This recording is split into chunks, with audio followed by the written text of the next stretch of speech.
Ci siamo cascati di nuovo, ragazzi. Alla prima occasione siamo tornati in Giappone un'altra volta. Perché direte voi? Perché è una figata, diciamo noi. È un paese gigante, dalla cultura millenaria ricchissima, che nelle 2 settimane canoniche di classica vacanza italiana, diciamocelo, è impossibile da comprendere davvero. Il Giappone richiede pazienza, gentilezza e soprattutto una fame infinita per assaggiare anche solo una minima parte della sua incredibile offerta gastronomica. E quindi eccoci di nuovo qua, siamo pronti, affamati, felici Ed eccitati come bambini la mattina di Natale. in partenza da Roma Fiumicino direzione Giappone. Siamo su un aereo Ita Airways dedicato al Divin Codino. Mi risulta sia ancora vivo, tra l'altro.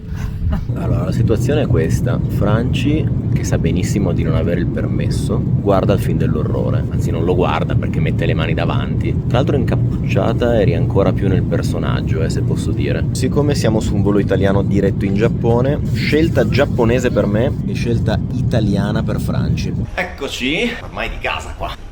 Franci è alla ricerca di un poster Welcome to Japan, per farvi capire dove siamo. No, voglio il benvenuto ufficiale da parte del paese. Quando siete all'immigrazione avete 2 opzioni: o vi sparate la coda come fanno tutti, oppure da casa andate su Visit Japan Web, compilate tutto, vi fate arrivare un QR code e saltate tutta la coda, sempre se Franci lo recupera dalle chat. Ah no, lo devo scannerizzare qua. Welcome to Japan. Scannerizzate il passaporto, diti, foto di Franci. Madonna mia. Ok, route B. Chiaramente non è obbligatorio, ma spendete 5 minuti in più a casa per poi saltarvi tutta la coda quando siete qua all'aeroporto. Adesivo sul passaporto ce l'abbiamo. E ora capire come arrivare in città. Quanto mi sono mancate le macchinette giapponesi per fare i biglietti. Non il sushi o il ramen, le macchinette. No, sushi e ramen. Adesso vediamo di non far casini con la Suica. Tra l'altro stiamo riutilizzando la Suica dell'anno scorso, vediamo se funziona ancora.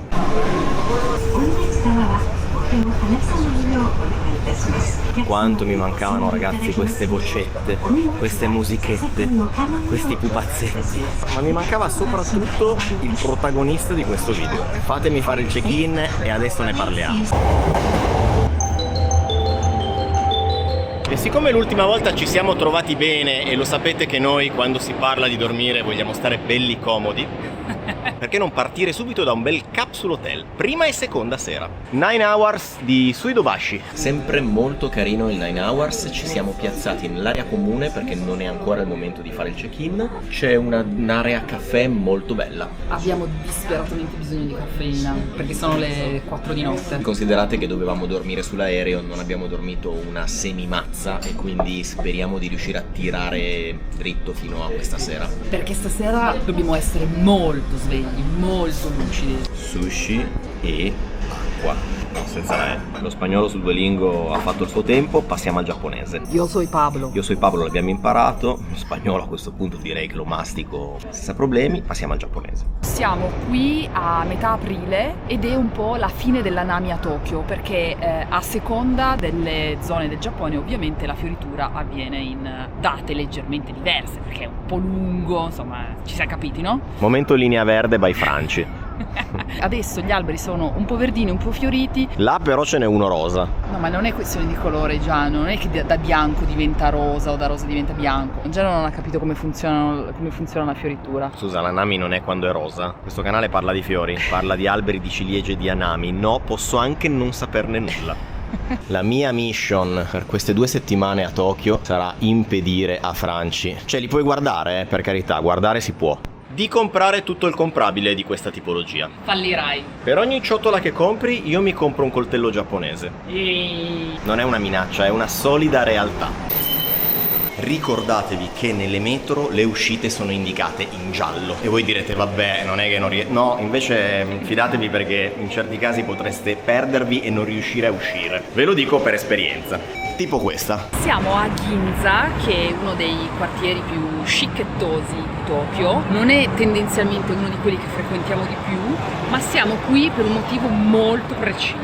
È più di un anno che non mangio un sushi come si deve, quindi non ho tempo da perdere. Perché dove eravate un anno fa? Eravamo qua. In questo video vi faremo vedere 3 diverse modalità in cui potete trovare il sushi qui a Tokyo e in generale in Giappone. Ovviamente non è che ce ne sono 3, penso che ce ne siano 30 almeno. Proposte diverse, prezzi diversi, ma il minimo comune denominatore è che volerete in tutti e 3 i casi. Per il primo vi portiamo dentro questo mall, il Matsuya Ginza. E voi direte, ma come? Ma ci porti in un mall per il sushi? Ma fidatevi di zio Giano, il basement di questo posto è molto più figo di quanto io immaginassi. Siamo venuti con uno scopo, ma mi vorrei comprare di tutto. Ci sono delle bento bellissime, degli onigiri bellissimi, gastronomia giapponese, e ci sono solo giapponesi, ci sono pochissimi turisti. Questo è il posto che cercavamo tantissimo la volta scorsa che non riuscivamo a trovare, dove potete trovare delle bento fichissime. Questo è il posto. Ci sono un sacco di impiegati giapponesi che stanno venendo qui a comprarsi la schiscetta. E poi ci siamo fatti prendere this one. Ci siamo fatti ammaliare da questo nigiri con il maiale, non potevo che comprarlo. Io lo sapevo che andava a finire così, che ci saremmo subito fatti male nel primo posto dove saremmo entrati, pur trattandosi semplicemente del basement di un mall. Qui ovviamente ragazzi non ve l'ho detto, ma generalmente sono organizzati che la parte cibo la mettono tutta insieme, quindi se scendete al piano 1, che qua è indicato come B1, vista per basement, è tutta una zona dove vendono cose da mangiare. Spesina fatta, anche perché l'ultimo pasto l'ho fatto in aereo e non credo possa competere, e adesso ci cerchiamo un bel posticino dove mangiare. A proposito di cose che si fanno e non si fanno in Giappone, ricordatevi che si può sì mangiare all'aperto, ma non si mangia mentre si cammina, viene ritenuto maleducato. Una cosa alla volta ragazzi, o camminate o mangiate. Trovatevi un parchetto, i giapponesi lo fanno, e magari mangiate su una panchina, ammirando la fioritura dei ciliegi. Ma che carino questo parchetto giapponese a 2 passi dal mall. Ci sta, no? Abbiamo solo gli operai che lavorano là sopra. Basta! Molto probabilmente non lo conoscete questo sushi, è originario della zona di Nara, si chiama Kaki no Azushi ed è avvolto in foglie di kaki. Il pesce è acidificato, al contrario del sushi tradizionale. Quando mangiate i nigiri classici il pesce è fresco. È un classico per i picnic giapponesi oppure quando si prende uno Shinkansen. Chiaramente, pur essendo tipico di Nara, lo trovate anche a Tokyo, perché sarebbe come cercare la carbonara a Milano. Non è di Milano, ma chiaramente la si trova. Spero tantissimo che sia buono come me lo ricordo, perché era una delle cose che mi aveva più stupito nel primissimo viaggio in Giappone. La foglia di kaki di cui sono rivestiti i nigiri serviva tradizionalmente per conservare il pesce. Difficilmente troverete il condimento col wasabi o la soia o la preparazione sul momento espressa, ma sono già preparati precedentemente e conservati nella foglia di kaki. Continuo a parlare perché Franci credo ci metterà quella ventina di minuti più o meno per aprire la confezione. Una salviettina per la pulizia delle vostre mani, libretto di istruzioni, zenzero. Qua vedete diversi bollini perché noi abbiamo preso una bento con più gusti. Che gusti sono?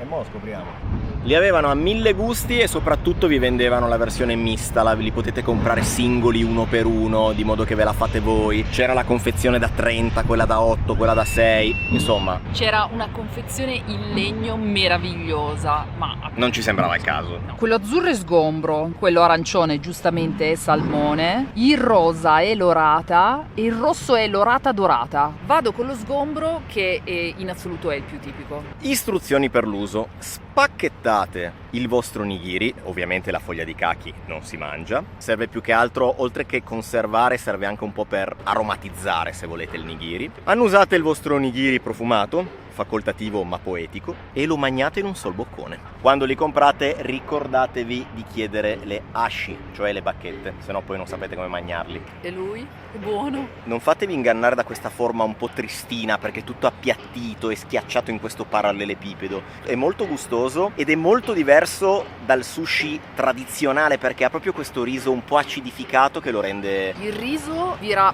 molto sul dolce, il pesce sopra è parecchio acido e la combo dei due è deliziosa. Passano gli anni, ma la tua incapacità di incrociare le gambe rimane sempre la stessa. Più sono vecchio e più non riesco a sedermi, che tra l'altro non ci sono mai riuscito neanche da giovane. Ma non siamo qua a schernire la mia incapacità di sedersi, ma a parlarvi. E ti direi che non mi servono neanche le bacchette. Il riso è parecchio colloso, però a me questa tipologia di sushi piace. Solitamente starei alla larga dal salmone, ma ai giapponesi gli perdono tutto. E così via tutti gli altri. Questa è l'orata. A Nara, secondo me, negozietti che vendono questa tipologia di sushi ne trovate un botto. Qui a Tokyo un po' meno, ma comunque cercando li trovate. L'ideale, secondo me, è prendersene uno prima di salire su uno Shinkansen e sentirsi un vero businessman giapponese. Tra l'altro questo negozio dove siamo andati a comprare, e quindi anche il relativo mall, così come tutti i ristoranti giapponesi e non di cui vi parliamo, li trovate, ormai lo sapete, sul nostro sito www.cosamangiamoggi.it, con foto, suggerimenti, approfondimenti di quella che è stata la nostra esperienza in quel posto, di cosa abbiamo preso, cosa non abbiamo preso, organizzati per benino in una mappetta a portata di mano. Ultimo, ma non meno importante, l'orata dorata, che è mezzo tuo e mezzo mio.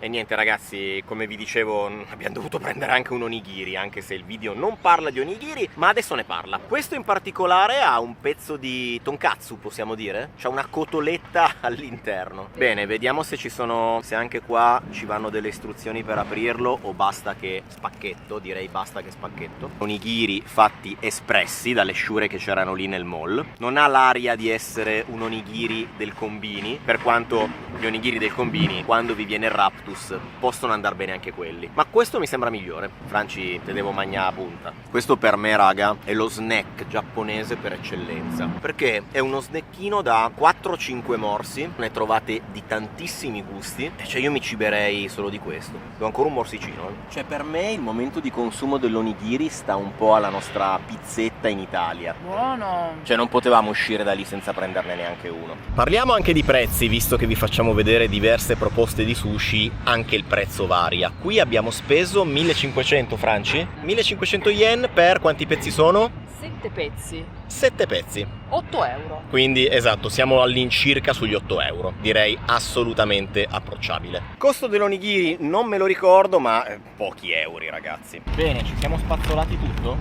No, manca all'appello un elemento. Anch'esso non doveva far parte di questo video. E chiudiamo questo breve picnic con una bella bento. Che cos'è una bento, ragazzi? È la versione giapponese della nostra schiscetta, ma al contrario della nostra schiscetta, che è sostanzialmente l'avanzo della cena della sera precedente buttata lì a caso alla rinfusa, questo invece è un pasto che sia dal punto di vista estetico che nutrizionale segue delle regole e dei dogmi assolutamente precisi. Innanzitutto è 50% riso e 50% verdura, carne, uovo, sottaceti, e poi è bellissimo. Ok, vediamo se questo bento sarà all'altezza dei suoi predecessori. Dove lo abbiamo comprato ne avevano una milionata di tipi, ci abbiamo messo tipo 20 minuti per decidere quale prendere, e spesso e volentieri ve li fanno espressi. Questo me lo pappo tutto in un solo boccone. Vai. La polpettina di carne è deliziosa. Questo fagiolo dolce, sono stra contenta ragazzi, buonissimo. Perché non sempre sono buone. Se le prendete in stazione state attenti a che cosa pescate, perché l'anno scorso non c'era andata alla grandissima. Abbiamo un contributo da uno Shinkansen, perché uno dei momenti ideali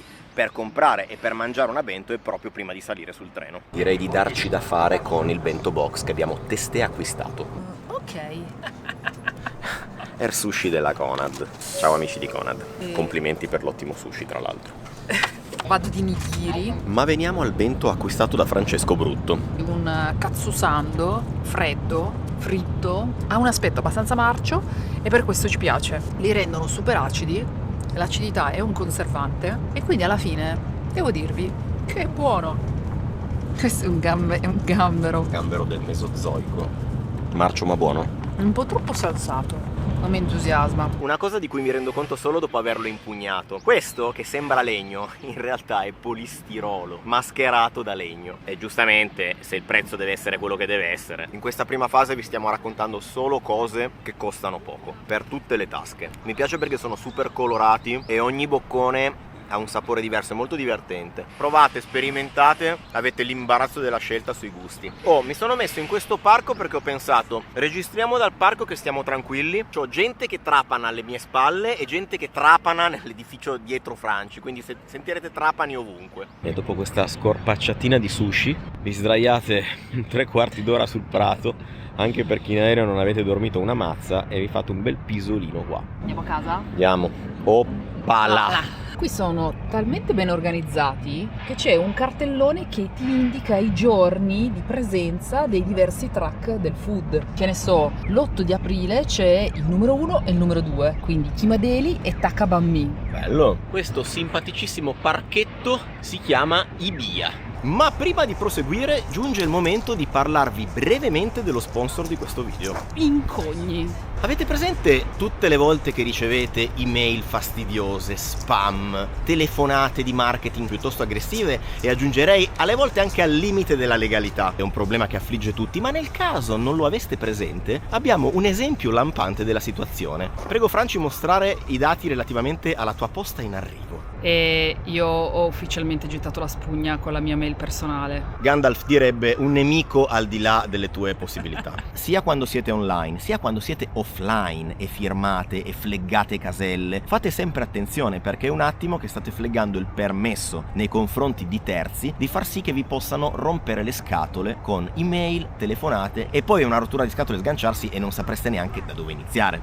Incogni è un servizio a cui voi delegate la rottura di scatole di andare a contattare tutti i data broker, obbligandoli a cancellare i vostri dati. All'interno della dashboard voi potete monitorare tutto il lavoro che sta facendo Incogni al posto vostro, tutti i data broker che sono stati contattati e a che punto sono le procedure di cancellazione, perché questo processo può richiedere anche diversi giorni o settimane. Tra l'altro Incogni non solo fa sì che vengano eliminati i vostri dati, ma lo fa anche in maniera continuativa, perché nel momento in cui voi uscite da una lista ci potete sempre rientrare poco dopo. Sul sito trovate diversi pacchetti, sia mensili che annuali, sia per utenti singoli che per tutta la vostra famiglia. Noi vi lasciamo il link per accedere ad uno sconto del 60% sul primo anno, incogni.com/mangiamo. Bene, meno male che abbiamo finito, perché sta cominciando a diluviare. La linea torna a Giano e Franci che stavano facendo quello che stavano facendo.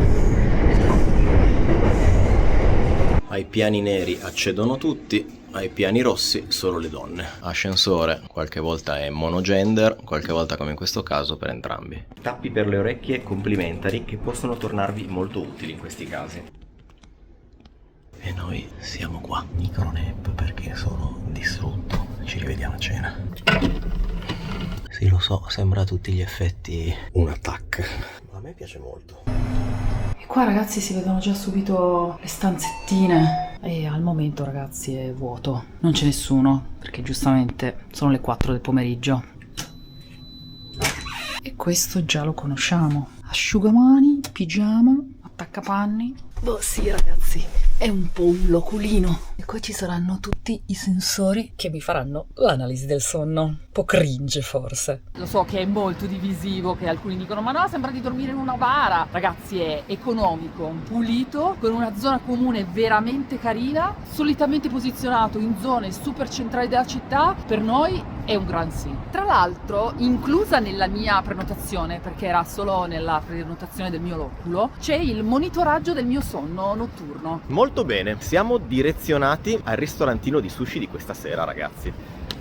Carichi. Deve essere un posto serio, quello di stasera. Abbiamo aspettative molto alte. Vediamo anche cosa riusciamo a portarci a casa in termini di filmati, perché lo sapete che qua in Giappone è sempre un po' un tema delicato quello di fare i video dentro i ristoranti. Cerchiamo di non essere troppo inopportuni e di capire fin dove possiamo spingerci. Comunque ragazzi, una pulizia incredibile. E poi stiamo girando col buio e siamo di un tranquillo. Quando da fuori non sembra un ristorante, vuol dire che molto probabilmente è un ristorante figo. Già dalla porta si capisce che è un posto pazzesco. Ecco, in tutto ciò c'è solo un piccolissimo problema, che siccome abbiamo il terrore, che qua è fondatissimo, di arrivare in ritardo, perché Anche solo di 5 minuti. sì, sono sufficienti. 5 minuti ti tolgono la prenotazione, ti tolgono tutto, ti tolgono anche la vita.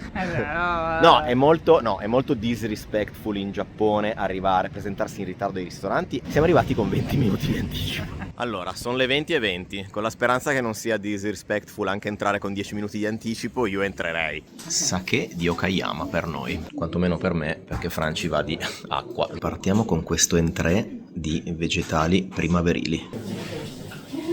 Sono stati sbucciati, non hanno più la pelle. Il primo passaggio sono queste striscioline di orata, wasabi, zenzero e poi a scelta tra soia e sale. Ragazzi, questa inquadratura è violentissima. Questo è otaruika, che sarebbero dei calamaretti fondamentalmente. Avete mai visto un calamaro così bello? Ed è anche buonissimo. Questo pesce abbiamo fatto fatica a capire di cosa si tratti, ma è tipo un pesce bandiera, quelli molto stretti e lunghi. Lo chef ci ha detto è come fosse una spada, se lo vedete. È arrivata una crocchetta di crema di gamberi. Si sono raccomandati ocio che scotta. È come se fosse una besciamella. Sembra una besciamella a tutti gli effetti. Secondo me c'è anche delle patate dentro. Come potrete immaginare, sta andando tutto molto molto bene. È arrivato il palate cleanser, delle alghe acidine. E ci hanno avvisato che il secondo tempo è quello del sushi.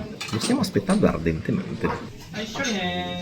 Questo, ragazzi, è GoldenEye Snapper e sembra pazzesco. Il mutismo delle espressioni di Franci di stasera dovrebbe essere piuttosto eloquente. Buonissimo, con una punta di wasabi sotto.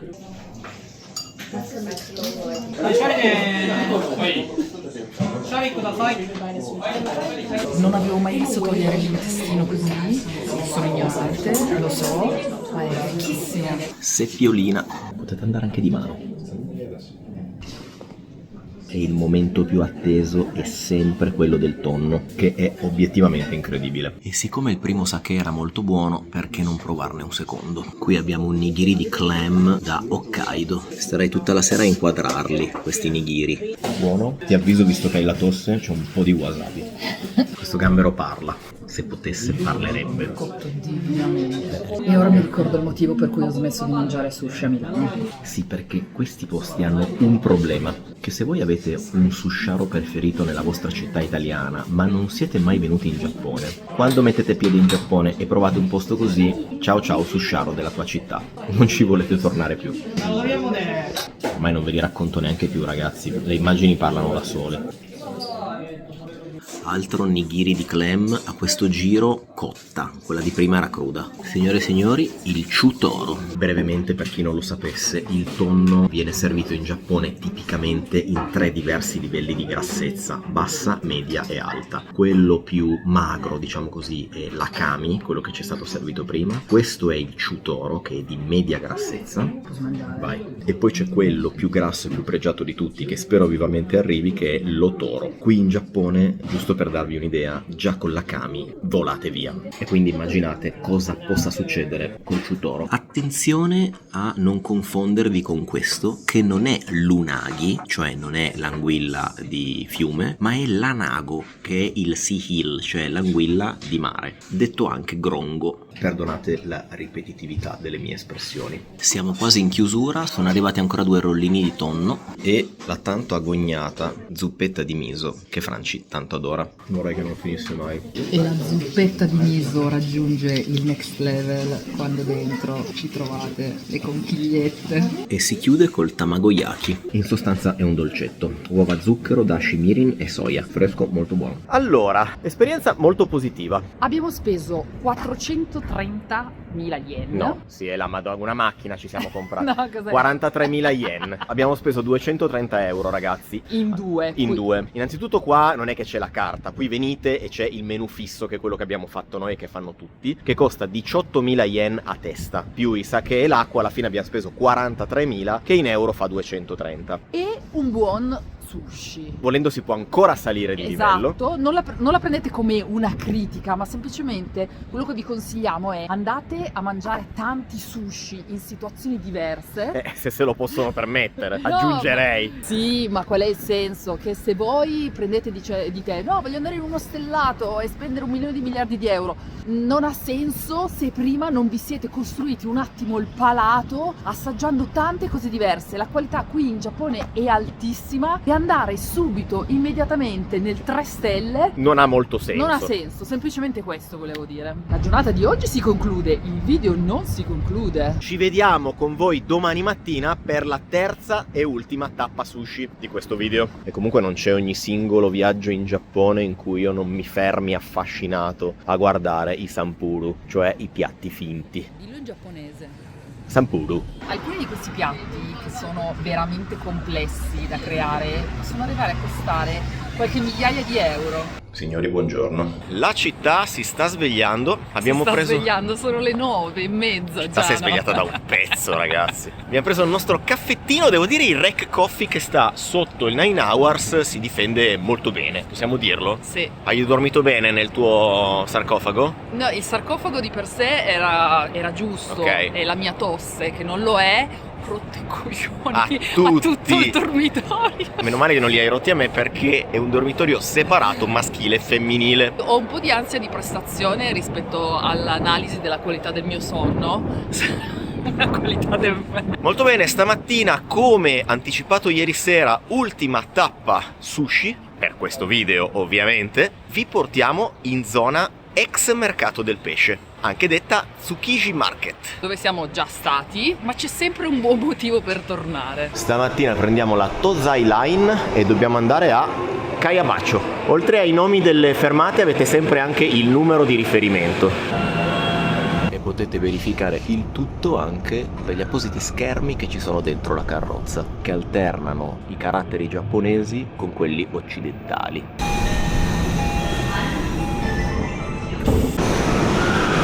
Sulle scale mobili, a sinistra si sta fermi, a destra si cammina. Come sei diventato educational, Gianni? Potrei aprire un canale e chiamarlo Educational Gianni. Dopo un paio di video credo di non aver più tante cose da dire, probabilmente. Un paio. Dopo un paio di minuti. L'altra cosa che sapete già tutti è che quando aspettate la metro ci si mette tutti rigorosamente in fila per uno davanti a quello che sarà l'accesso alle porte delle carrozze. Educational Gianni. Comunque c'è da dire che qua in Giappone ci sentiamo proprio come two peas in a pod. È tutto chiaro, è tutto spiegato. Questo viaggio è proprio a prova di pirla, ragazzi. Siete di quelle persone ansiate che quando viaggiate dovete farlo solo in quei paesi dove vi sentite safe, dove è tutto chiaro, preciso, pulito, ordinato? Ecco, venite in Giappone, ragazzi. Venite in Giappone e troverete proprio la pace dei sensi. Quindi tu sei una persona ansiata? No, però lo trovo veramente un viaggio comfort che ti fa stare tranquillo, che ti toglie tutte le preoccupazioni. È chiaro che se è la vostra prima volta in Giappone, magari all'inizio vi farà un po' paura, è scritto tutto con i kanji. Fate un bel respiro, tranquillizzatevi e c'è una soluzione chiara per tutto. Dovete solo calmarvi un attimo e vedere che ce l'avete davanti agli occhi. No? Forse l'ho già detta un anno fa questa cosa. Inspirational Gianni. Inspirational Gianni. Siamo a Tsukiji, nel paradiso degli Instagrammer, come mi ha appena detto Giano, perché è tutto bellissimo. Allora, il punto qua è veniteci perché è carino, soprattutto se non ci siete mai stati. Ocio ai prezzi, ocio a quello che comprate, nel senso che siamo pur sempre in un posto molto turistico. Ma se siete appassionati di kitchenware, aspettate a comprare cose qui allo Tsukiji Market. Andate in zona Kappabashi dove sono molto più forniti. Faremo un video anche da lì. Ma quanto le comprerei queste bustine di... cosa sono? Micro pesci, neanche latterini, sono ancora più piccoli. Reparto funghi. Per i brodini, questi ingredienti qua sono il massimo. Reparto alghe. Questo è il sushi che abbiamo mangiato l'anno scorso, sempre molto bello, magari quest'anno cambiamo zona. Qui vedete di nuovo i pezzi di Akami, Chutoro e Otoro di cui vi raccontavo ieri. Ora non so se siamo venuti nel momento sbagliato, ma me lo ricordavo meno incasinato questo posto. C'è anche tutta una zona di corridoietti interni con altri locali dove mangia la gente. Ha giudicato questo posticino alle mie spalle che ci ispira molto e quindi ci mettiamo in coda. Sembrava il nostro turno, ma anzi no. La Shura si è scusata. Comunque siamo i prossimi per sederci lì. E ci siamo seduti. Qui abbiamo lui che ci sta preparando il sushi.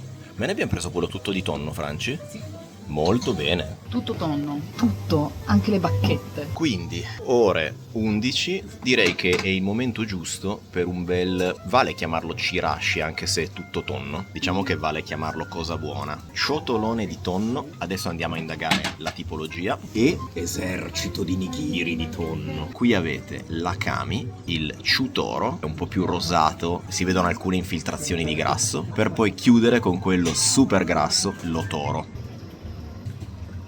Devi solo dirmi se siamo nel posto giusto oppure no. Siamo in un buon posto. Secondo me il punto qui a Tokyo non è tanto dirvi se il posto è giusto o no, ma cercare di dire nella scala del giusto quanto è giusto. Questa è più la domanda giusta da farsi qua. Perché il sushi che mangerete qua sarà sempre 10 volte più buono di quello che mangerete a Milano. Ma il punto è quanto è buono nella scala del buonissimo e soprattutto il rapporto qualità-prezzo. È un po' come uno straniero che viene per la prima volta in Italia, mangia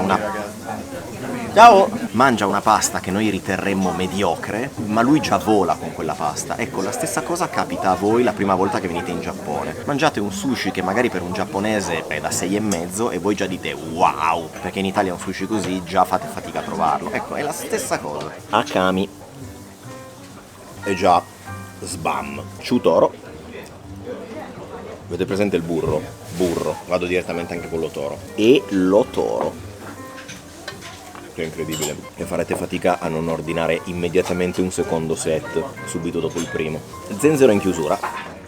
Ma che cos'è questa ciotolina? È la ciotola della felicità, sempre nell'ordine corretto, quindi sempre prima l'akami. Nella ciotola c'è stato anche aggiunto come quarto tonno il tonno tartarizzato. Generalmente questa tipologia di tonno viene ricavato da tutti gli avanzi che ci sono tipo vicino alle ossa, i pezzi difficilmente filettabili, ecco, diciamo così. Tra virgolette una parte di scarto del tonno, ma è comunque buonissima. Ciutorino, per la cronaca la salsa di soia non la sto neanche toccando, ma un bel ciocco di wasabi ci sta. Forse è esagerato. Chiudiamo con l'otoro. Ah già, c'era anche il riso da mangiare. Anche i vassoi di nigiri misti penso che si difendano egregiamente. Il posticino dal nome impronunciabile ma che trovate nella nostra mappa, promosso. Abbiamo speso 8.500 yen, 4.000 un set, 4.500 l'altro. Parliamo di, Franci? 40 euro. Una quarantina d'euro.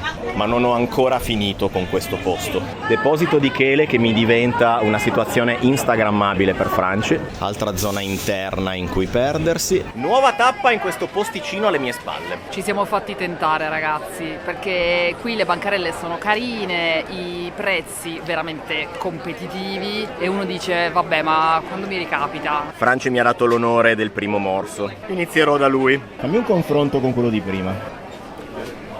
È tonno. Dal punto di vista della qualità, onesta, molto simile. La differenza più che altro è che là siete seduti, qua siete in piedi. Infatti questo costa 2.000 e l'altro invece è 4.000, quindi più o meno. Il tema è, raga, che il livello è talmente alto che vi viene da dire ma quando ci torno qua, e vi distruggete letteralmente. E fate bene. Qualità del posto di prima un pochettino meglio rispetto a questa, comunque è una buona opzione. Parliamo comunque della Champions League del tonno, in generale, cioè ci troviamo in un campionato a parte rispetto al nostro. Detto questo, concordo con Franci, più buono quello di prima, ma se lo mangiate anche qua è pazzesco uguale. Ah ragazzi, dimenticavo, non andate via dal Giappone senza aver provato il gelato al matcha. Ostriche grandi come un mio piede. Non posso resistere all'acquisto compulsivo in questa vending machine che vende uova di salmone, ma vende anche i mandarini. Non mi chiedete perché. Vai Franci. Ok, non succede nulla, forse perché dobbiamo premere una conferma che però non siamo in grado di leggere. Crea un codice per acquistare? Io farei ottieni, no, contanti. Ah no, ti ha restituito i soldi. No, ti ha dato il resto. No. Riproviamo. Sempre ammesso che ci riusciamo a comprarli. È tutto in giappo. Ce l'abbiamo fatta? No. Sì. Eccoli. Ed ecco i vostri mandarini giapponesi alla modica cifra di 700 yen. Sapete quanto è buona la frutta in Giappone e anche quanto cacchio costa. Potremmo aver fatto una cagata, vabbè. Sono congelati, abbiamo comprato dei mandarini congelati. E quindi cosa cosa devo fare? Aspettare? Attendere prego? Non lo so ragazzi, l'abbiamo comprati per voi di modo tale che voi non facciate lo stesso errore. Allora, abbiamo tradotto mandarino surgelato di prima qualità. Perché dovrei comprare un mandarino surgelato? Mi sono fatto ammaliare da questa confezione di... sembra katsuobushi, ma in realtà è onkarebushi, che sembrerebbe essere una versione mega premium del katsuobushi. Acquistiamo. Così ci faremo dei dashi, quindi dei brodi di miso pazzeschi. E se non fosse che sono già sazio, non vi nego che proverei anche questa Wagyu beef fatta con gli organi interni. Questo invece credo che sia l'oden, che è l'altro piatto tipico di Fukuoka di cui vi abbiamo già parlato. Comunque la didascalia mi ha messo curiosità, io mo aspetto che si scongelino. Vi faremo sapere. Beh dai, turistico ma caratteristico. No ragazzi, secondo me è una tappa da fare se venite qui a Tokyo per la prima volta. Farvi un giretto, ok, non è economico, E non sarete soli. ma è molto carino. Comunque, per darvi l'idea, noi 3 volte siamo stati in Giappone e 3 volte siamo venuti qua. Ma a sto giro ci toccherà andare anche al Toyosu Market, che è dove si è spostato il mercato del pesce. Credo di avervelo già raccontato nei precedenti viaggi in Giappone. Qui dove siamo ora c'era il vecchio mercato di Tokyo, è rimasta questa situazione di street food e il mercato di Tokyo del pesce, quello per intenderci dove fanno l'asta del tonno, famosissima, adesso sta in un'altra area e si chiama Toyosu, ma vi porteremo. Maglietta a cui mi sa che non potremo dire di no. Franci se la prova direttamente in mezza via. Carina! Bella, ci sta, per me è promossa. E con la panza bella piena andiamo a cercarci uno Starbucks. In Giappone, forse lo sapevate già, non si può fumare all'aperto, ma ci sono delle apposite aree, Degli appositi recinti. come quello lì di fronte a noi, dove vi potete affumicare allegramente. Tappa al combini che non è soltanto utile per gli onigiri, ma anche tipo per comprare le caramelle per la gola, che tra l'altro sono fichissime. E io mi sono preso anche una presa giapponese. Franci è già bassa sul Mac, li salutiamo prima, o li teniamo qua a farci compagnia mentre lavoriamo? Raccontagli di quando hai provato a ordinare del riso al posto che sì. del tè. Vabbè, lo sapete, sto cercando di imparare qualche parolina in giapponese con Duolingo. Non è un placement di Duolingo. No, non lo è, quindi non posso dire Duolingo? Sì, no, era per chiarirlo. No, sì, chiariamo, non è un placement di Duolingo. E mi era rimasto in mente Gohan, ho detto vai è Gohan, lei mi guarda e fa... Anche io ho detto, ricordami cosa vuol dire Gohan? Fa, Gohan vuol dire riso. Ok, te si dice Ocha. Questo primissimo video. Educational Gianni. Questo primissimo video dedicato in gran parte al sushi finisce qua. Ma non sono finiti i video e non è finito il sushi. Restate sintonizzati, arriveranno altre succulenze qui dal paese del sollevante. Arigato gozaimasu.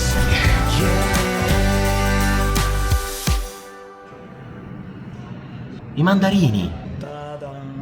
E mo li assaggiamo con quello che li ho pagati. Unboxing mandarini giapponesi che nel frattempo si saranno sicuramente scongelati. Non dirmi un banale mandarino.